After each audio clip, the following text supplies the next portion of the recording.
அலைகளின் ஆக்ரோஷமான சத்தம் மட்டுமே கேட்டுக்கொண்டிருந்த அந்த நள்ளிரவு பொழுதில் கடலின் ஆழத்திலிருந்து ஒரு ராட்சத கருநாகத்தைப் போல அந்த நீர்மூழ்கி கப்பல் மேலெழும்பியது. இரும்பு கதவுகள் மெதுவாக திறக்க உள்ளே இருந்து வெண்ணிற புகை மண்டலம் வெளியேறியது. அந்த புகையை கிழித்து கொண்டு ஒரு உருவம் நிதானமாக வெளிப்பட்டது. முழங்கால் வரை நீண்டிருக்கும் கருப்பு கோட், முகத்தின் அடையாளத்தையே மறைக்கும் ஒரு விசித்திரமான மாஸ்க். அவன் அடியெடுத்து வைக்கும் ஒவ்வொரு முறையும் அங்கிருந்த தரை அதிர்கிறது. அவன்தான் நாகதேவன். நிழல் உலகத்தையே நடுங்க வைக்கும் விக்ரமாதித்தா, மார்தாண்டன் மற்றும் சாம்சன் ஆகிய மூவரும் அவனை கண்டதும் தங்கள் கர்வத்தை அடக்கி ஒரு அடி பின்வாங்கி தலை குனிந்து நின்றனர். அது மரியாதையை விட மரண பயத்தினால் வந்த பணிவு. நாகதேவன்: ஹரிஷ், நீ இவ்வளவு தூரம் ஓடி வந்ததே என்னோட வெற்றின்னு நினைக்காத. அது நான் போட்ட பிளான். இந்த சப்ஜெக்ட் 7 மெமரி சிப்பை ஆக்டிவேட் பண்ணன உன்னோட கைரேகை வேணும். நீயா வருவேன்னு பார்த்தேன். ஆனால் உன்னை துரத்திட்டு வர வச்சாதான் நீ அந்த சிப்பை பத்திரமா எடுத்துட்டு வருவேன்னு எனக்கு தெரியும். இப்போ நீயே அந்த வலையில் சிக்கிட்ட. ஹரிஷின் ரத்தம் ஒரு நிமிடம் உறைந்து போனது.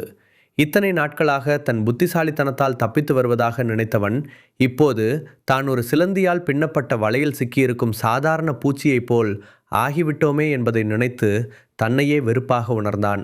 வானமே கிழிந்து ரத்தம் வடியும் என்று அஞ்சும் அளவிற்கு அன்று நள்ளிரவு மேகங்கள் கருத்து திரண்டிருந்தன.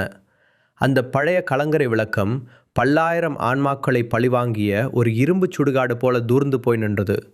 அதன் உச்சியில் மரணத்தின் விளிம்பில் நின்ற ஹரிஷின் ஒவ்வொரு துளி இரத்தமும் கீழே இருந்த பாறைகளில் தெறிக்கும்போது அங்கே ஒரு யுகத்தின் முடிவு எழுதப்பட்டு கொண்டிருந்தது.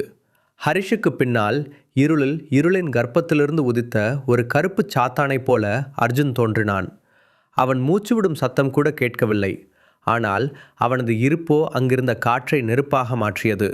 நாலாபுறமும் சூழ்ந்த மரணம். கீழே பசிவெறி கொண்ட ராட்சத முதலைகளைப் போல அலைகள் 100 அடி உயரத்திற்கு சீறி பாய்ந்தன. பாறைகளில் மோதி அவை சிதறும்போது எழும் ஓசை நரகத்தின் கதவுகள் திறக்கப்படும்போது எழும் அலறலைப் போல இருந்தது.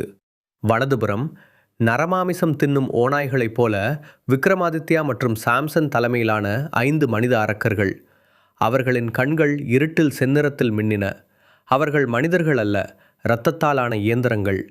நேருக்கு நேர் மரணத்தின் அவதாரமான நாகதேவன். அவனது மாஸ்கிற்கு பின்னால் இருந்த கண்கள் ஒரு பிணத்தை நோக்கும் கழுகின் கொடூரத்தோடு ஹரிஷின் ஆன்மாவையே ஊடுருவின. ஹரிஷின் சட்டை கந்தலாகி காயங்களிலிருந்து வழிந்த இரத்தம் அவனது காலடியில் ஒரு சிறிய குளத்தையே உருவாக்கியிருந்தது. ஆனால் அவனது பார்வையில் இருந்த அந்த தீவிரம் முன்னால் நின்றிருந்த 5 யமன்களையும் ஒரு நொடி பின்வாங்கச் செய்தது. வானமே கிழிந்து ரத்தம் வடியும் என்று அஞ்சும் அளவிற்கு அன்று நள்ளிரவு மேகங்கள் கருத்து திரண்டிருந்தன. அந்த பழைய கலங்கரை விளக்கம் பல்லாயிரம் ஆன்மாக்களை பழிவாங்கிய ஒரு இரும்பு சுடுகாடு போல தூர்ந்து போய் நின்றது.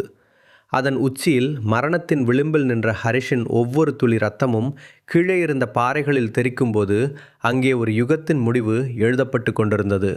ஹரிஷுக்கு பின்னால் இருளின் கற்பத்திலிருந்து உதித்த ஒரு கருப்பு சாத்தானைப் போல அர்ஜுன் தோன்றினான். அவன் மூச்சுவிடும் சத்தம் கூட கேட்கவில்லை. ஆனால் அவனது இருப்போ அங்கிருந்த காற்றை நெருப்பாக மாற்றியது. நாலாபுறமும் சூழ்ந்த மரணம். கீழே பசிவரி கொண்ட ராட்சத முதலைகளைப் போல அலைகள் 100 அடி உயரத்திற்கு சீறி பாய்ந்தன. பாறைகளில் மோதி அவை சிதறும்போது எழும் ஓசை நரகத்தின் கதவுகள் திறக்கப்படும்போது எழும் அலறலைப் போல இருந்தது. வலதுபுறம் நரமாமிசம் தின்னும் ஓநாய்களைப் போல விக்ரமாதித்யா மற்றும் சாம்சன் தலைமையிலான 5 மனித அரக்கர்கள். அவர்களின் கண்கள் இருட்டில் செந்நிறத்தில் மின்னின. அவர்கள் மனிதர்கள் அல்ல, இரத்தத்தாலான இயந்திரங்கள். நேருக்கு நேர் மரணத்தின் அவதாரமான நாகதேவன். அவனது மாஸ்கிற்கு பின்னால் இருந்த கண்கள் ஒரு பிணத்தை நோக்கும் கழுகின் கொடூரத்தோடு ஹரிஷின் ஆன்மாவையே ஊடுருவின. ஹரிஷின் சட்டை கந்தலாகி காயங்களிலிருந்து வழிந்த இரத்தம் அவனது காலடியில் ஒரு சிறிய குளத்தையே உருவாக்கியிருந்தது. ஆனால் அவனது பார்வையில் இருந்த அந்த தீவிரம் முன்னால் நின்றிருந்த 5 யமன்களையும் ஒரு நொடி பின்வாங்கச் செய்தது.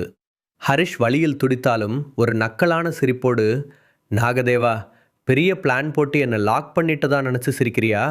ஆனால் உனக்கே தெரியாமல் உன்னோட சமாதிக்கு நீயே குழி தோண்டிக்கிட்ட. என் கைரேகையை வச்சு நீச்சிப்பை திறந்துடலான்னு பார்க்குற. ஆனால் இது வெறும் பொம்மை மாதிரி தான் இருக்கும்.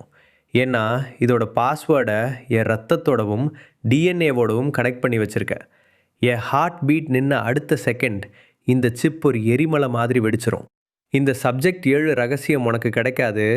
என்னோட சேர்ந்து இதுவும் சாம்பல் ஆயிடும். பினோ என்னைக்குமே பேசாது ஹரிஷ்.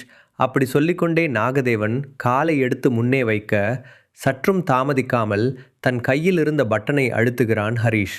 இப்போ பாரு என் ஆட்டத்தை. நிச்சலனம் கலைந்தது. பிரளயம் பிறந்தது. அந்த மாபெரும் கலங்கரை விளக்கம் பூமியின் ஆழத்தில் ஏதோ ஒரு ராட்சச மிருகம் விழுத்து கொண்டது போல வேரோடு அதிரத் தொடங்கியது. வானம் இரண்டாக பிளந்தது.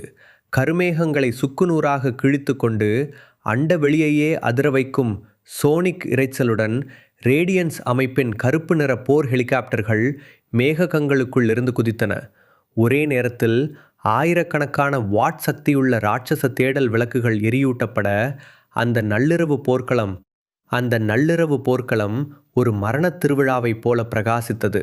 தூசியும் எரிந்த இரத்தத்தின் வாசனையும் கடல் நீரின் உப்பு காற்றும் கலந்து அந்த இடத்தை ஒரு போர்க்களமாக மாற்றியது.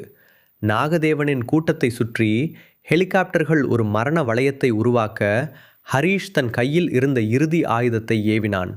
அதுவரை ஒரு வேட்டையாடப்பட்ட இரையாக இருந்த ஹரீஷ் இப்போது ஒரு வேட்டைக்காரனாக மாறினான். யுகங்கள் அழியலாம், ஆனால் அந்த நள்ளிரவு போர் விட்டு சென்ற வடுக்கள் அழியாது. இரத்தவெறி கொண்ட கூட்டத்திற்கு நடுவே ஒரு மனிதன் பிசாசாக மாறிய தருணம் அது. மெமரி சிப்பிற்குள் ஒளிந்திருப்பது ரகசியம் மட்டுமல்ல, அது உலகத்தின் முடிவுக்கான சாவி. நாகதேவன் அந்த சாவியை திருடுவானா, அல்லது ஹரிஷ் அந்த இடத்தையே சுடுகாடாக மாற்றுவானா?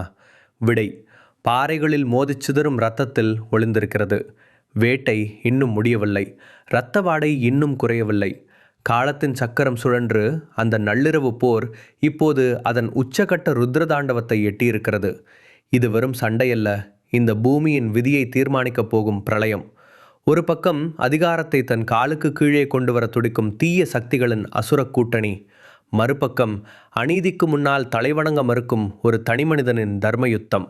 கையில் இருக்கும் அந்த சிறிய மெமரி சிப், அது வெறும் சிலிக்கான் துண்டல்ல, அதுதான் சப்ஜெக்ட் 7, மனிதகுலத்தின் அழிவுக்கான சாவி.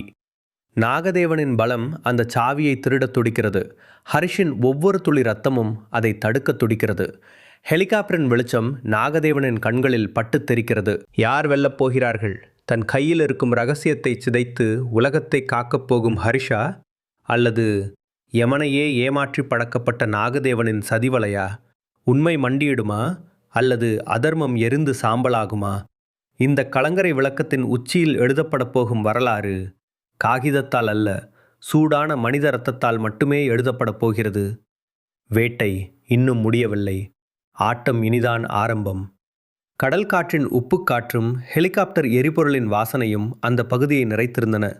திடீரென விண்ணை பிளக்கும் ஒரு கர்ஜனை கேட்டது. ரேடியன்ஸ் அமைப்பின் ஹெலிகாப்டர்கள் வெறும் உதவியாக வரவில்லை. அவை வானத்திலிருந்து குதித்த கோபக்கார தேவதைகளைப் போல தெரிந்தன.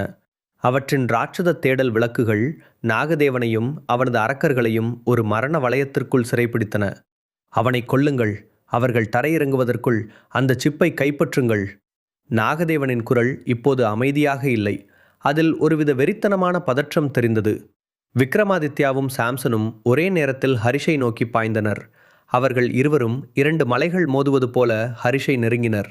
ஆனால் உடைந்த விலா எலும்புகளுடனும் இரத்தம் வழியும் நெற்றியுடனும் இருந்த ஹரிஷ் ஒரு மரண போராட்டத்திற்கு தயாரான சிங்கத்தைப் போல மாறினான். அவன் பின்வாங்கவில்லை. மாறாக சாம்சனின் பலமான வீச்சிலிருந்து தப்பித்து தரையில் உருண்டு உடைந்த கலங்கரை விளக்கத்தின் கண்ணாடி துண்டை எடுத்து சாம்சனின் தொடையில் ஆழமாக பாய்ச்சினான். சாம்சன் வலியால் அலறினான். அதே சமயம் ஹரிஷுக்கு பின்னால் நின்றிருந்த அர்ஜுன் தன் உண்மையான விஸ்வரூபத்தை காட்டினான். அவன் ஹரிஷை பிடிக்க வரவில்லை, அவனை காக்க வந்திருக்கிறான் என்பது அப்போதுதான் புரிந்தது. அர்ஜுனின் மணிக்கட்டிலிருந்து மின்னல் வேகத்தில் வெளிப்பட்ட சிறிய கத்திகள் சாம்சனை தடுத்தன. ஹரிஷ், சீக்கிரம் போ, ஆக்டிவேஷன் சீக்வன்ஸ் ஆரம்பிச்சிருச்சு. நீ இங்கேயே இருந்தா அந்த எனர்ஜியில் உன் மூளை சிதறிடும். கீழே இறங்கிக் கொண்டிருந்த வீரர்களை நாகதேவன் பொருட்படுத்தவில்லை. அவனது முழு கவனமும் அந்த சிப்பின் மீதுதான் இருந்தது.